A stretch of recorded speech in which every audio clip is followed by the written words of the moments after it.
দীর্ঘ 14 দিন পরে আসলে ব্যান্ডেজটা খুলেছি। আসসালামু আলাইকুম। দীর্ঘ 14 দিন পরে আজকে আমার হাতের ব্যান্ডেজ খুলবো। আর এটা দেখতে পাচ্ছেন লোহার থেকে শক্ত হয়ে গেছে। আসলে এটা বললে ভুল, লোহার তো অনেক জব্দ, বাট এটা অনেক শক্ত মজবুত। তো এই যে ছুরি নিয়ে আইছি, খুলতে থাকি, দেখা যাক কতদূর কি হয়। আসলে এত জব্দ, খুব রিক্সে কাটতে শার্টটা। আর একটা কথা আপনাদের না বললেই নয়, সেটা হচ্ছে আমি একটু চঞ্চল টাইপের লোক, কিন্তু আমি অসুস্থ থাকায় আসলে আমার দিনগুলো খুব কষ্টের মধ্যে পার করতে হয়েছে।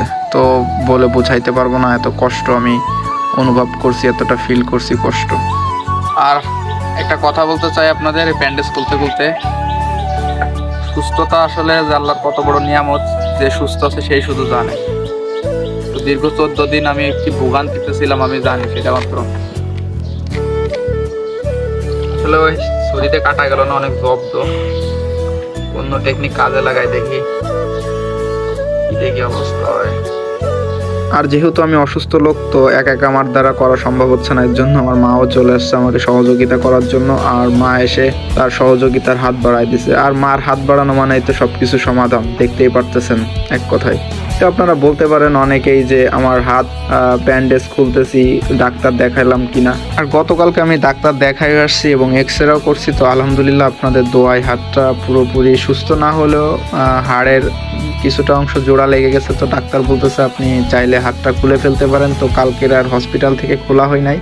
তো আজকে বাড়িতে আসলাম, হাতের ভিতর অনেক চুল কাচ্ছে। তো মারে বললাম আমি হাত খুলে ফেলবো। তো বলতেছে ঠিক আছে, তুমি যদি রেস্টে থাকতে পারো তো হাত খুলে ফেলো। আর সেই তুলনামূলক কাজ শুরু করে দিছি, আর হাতটা পুরো খুলে ফেলছি। হাত পুরো বন্ধ হয়ে গেছে, আর এই হাতে কোনো এরকম করতে পারতেছে না, এত ব্যথা, সোজা হয়ে গেছে। তো দেখতে পাচ্ছেন হাতটা চিকুন হয়ে গেছে। দীর্ঘ 14 দিন পরে আসলে ব্যান্ডেজটা খুলেছি।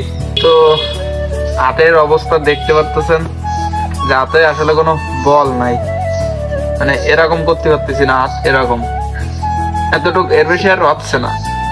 আর এই জায়গাতে মনে হচ্ছে শুকাই গেছে, এরকম করতে পারতেছি না, বেকায় রয়েছে। আর এই যে দেখেন হাতের উপর যে মনে হয় ইটির যে রং হলুদ হলুদ সেরকম হয়ে গেছে, রাবিশের মতো। আর ছাতা তো আল্লাহ দিলি, ছাতা কিনা জানি না, গন্ধ প্রচুর। এই আর কি দেখছেন ক্রিম,